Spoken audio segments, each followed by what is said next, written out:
আসসালামু আলাইকুম। কাঠগোলাপ দেখেন একসাথে 21 জাত করা। এখন অলরেডি এখানে 5 জাতের একসাথে ফোটা, 5 জাত মানে একটাতে কলি, দুইটাতে কলি বা 4 জাতে ফোটা, মোটামুটি 5 জাত আর কি এই মুহূর্তে মানে ফোটা পর্যায়ে আছে, যেগুলো ফুল ফুটতেছে।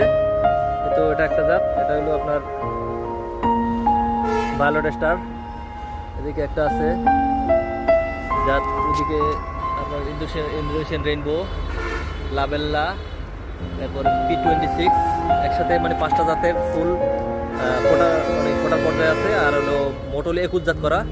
আপনাদের এরকম বিগ সাইজের জাত প্রয়োজন করলে আমাদের সাথে যোগাযোগ করতে পারেন। এছাড়াও আমাদের কাছে যেমন হলো 8 জাত বা 12 জাত, 15 জাত, 18 জাত এরকমও করা আছে। আসলে 21 জাতেরই একটা করাই আছে, এটা অ্যাভেলেবেল না, এটা একটা গাছই আছে। আর এরকম মানে একটু কম জাতের করা এরকম গাছও আছে, এবং সবগুলো আলাদা আলাদা। একটা গাছে যেটা করছে এক জাত একাধিকবার নাই, একদম সম্পূর্ণ আলাদা আলাদা জাতভাবে তৈরি করা। এবং প্রতিটা জাতে ট্যাগ দেওয়া ছিল, আসলে ট্যাগগুলো মুছে গেছে, সমস্যা নেই। পাতা দেখে আমরা ওটা আবার ট্যাগ নতুন করে দিতে পারবো। পাতা দেখে আসলে আমরা জাত চিনি বা আইডিয়া করার আছে, উপায় আছে। আপনাদের এরকম বিগ সাইজের গাছ কাঠগোলাপের প্রয়োজন পড়লে, এছাড়া সিঙ্গেলও আমাদের কাঠগোলাপের অনেক রকম জাত আছে। আপনাদেরকে পরবর্তী ভিডিওতে আমাদের যেসব কাঠগোলাপের কালেকশন আছে সেগুলো আমাদের দেখানোর চেষ্টা করবো। এরকম প্রয়োজন পড়লে আমাদের সাথে যোগাযোগ করবেন।